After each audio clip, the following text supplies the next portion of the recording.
So we got some love while also a crazy amount of disrespect. Okay. So I want to know how you guys feel about this, but I'm going to be real. It kind of irritated me. All right. NBA 2K. I don't like NBA 2K for many of reasons, right? They're constantly just trying their best to get the most amount of money out of you. They're not really caring about improving the game.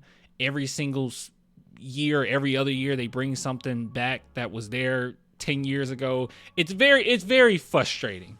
It's a frustrating game. They need to have some type of competition. They suck. I hate 2K.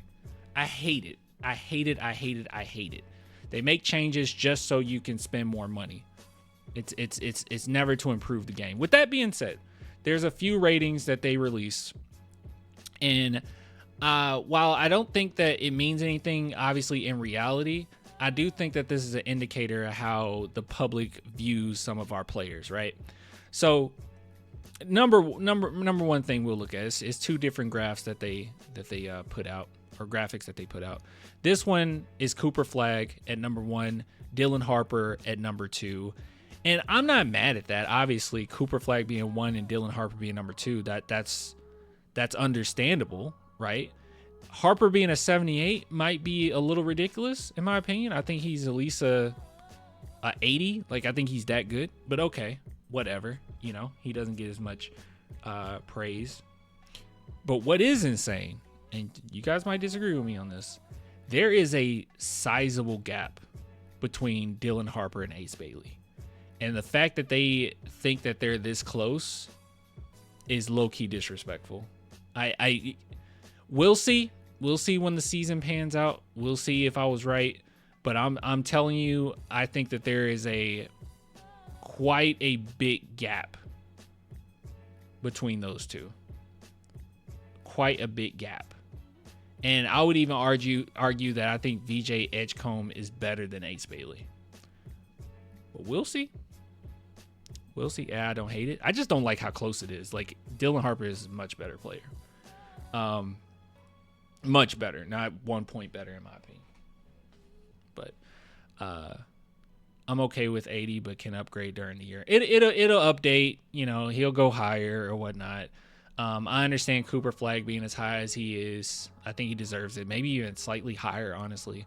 But, you know, it is what it is. And I think Dylan Harper should be higher, and I think there should be a bigger gap between him and Ace Bailey. Like, I think that's ridiculous.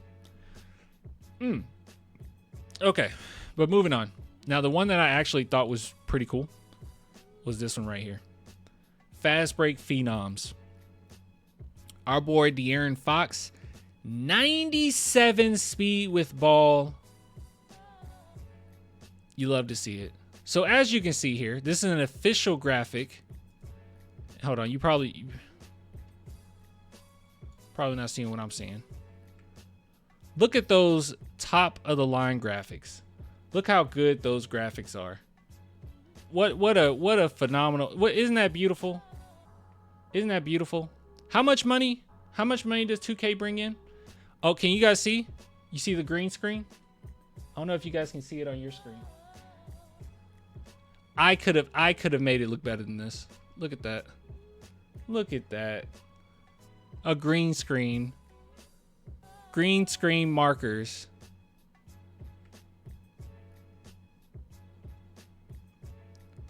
Green screen markers. So cheap. Ridiculous. Hold on.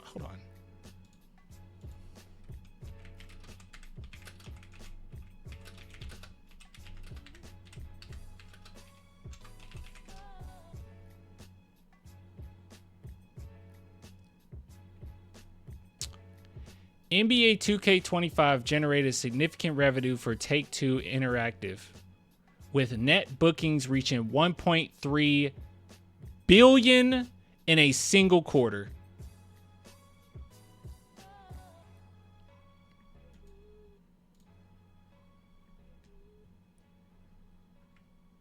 Top of the line graphics. Anyways, sorry, I'm just getting irritated. All right, top 10. De'Aaron Fox is number 1 in the NBA, speed with ball, and this is how people view him. What's really impressive about this too is that he's even said himself that he's kind of getting away from the whole, and he has been getting away from the whole, oh, I'm just a quick player that scores around the basket, right? He's developed a nice mid-range shot.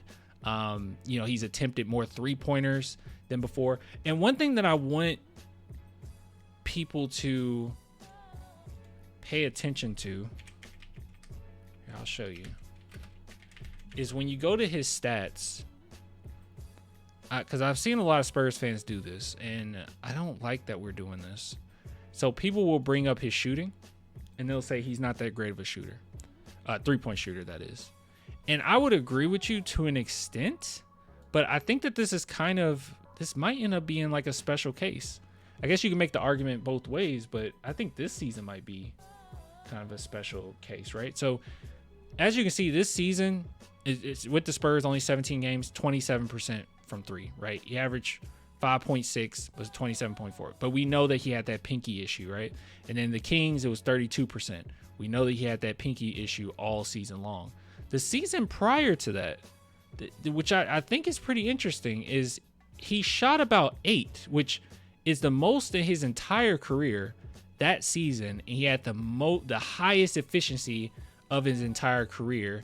And we know that he said on many occasions that, yes, I've been working on my shot, right? That's what I want to be able to bring, in my bag to consistently be able to lean on. And I just want to say, I think that maybe we can get this, right? If we get him if he's shooting like 36, 37%, we're cooking, okay? And I definitely think he's worth the extension. Or the max, right? Not just the extension. Everyone knows he's worth an extension. But yeah. So yeah. I know, dude. I know. That's what I was getting at. The chatter says, why would there be a green screen? It's a digital model. That's what I'm saying, bro. That's what I'm saying. Chatter.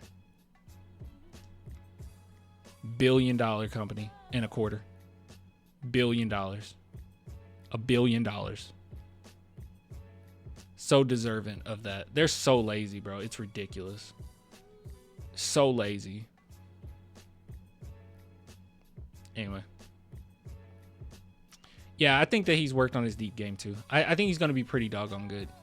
And yeah, people just aren't really like thinking about it. They're like, oh, he can't shoot. But it could very well just been the pinky. And prior to that, the season before, it was ridiculous. Like, I don't think you get to the point where you go from 32 to 37 in a season shooting about 8 threes a game without it being purposeful and you actually working on that. Like, that's not just luck. So I think maybe we can tap into that again.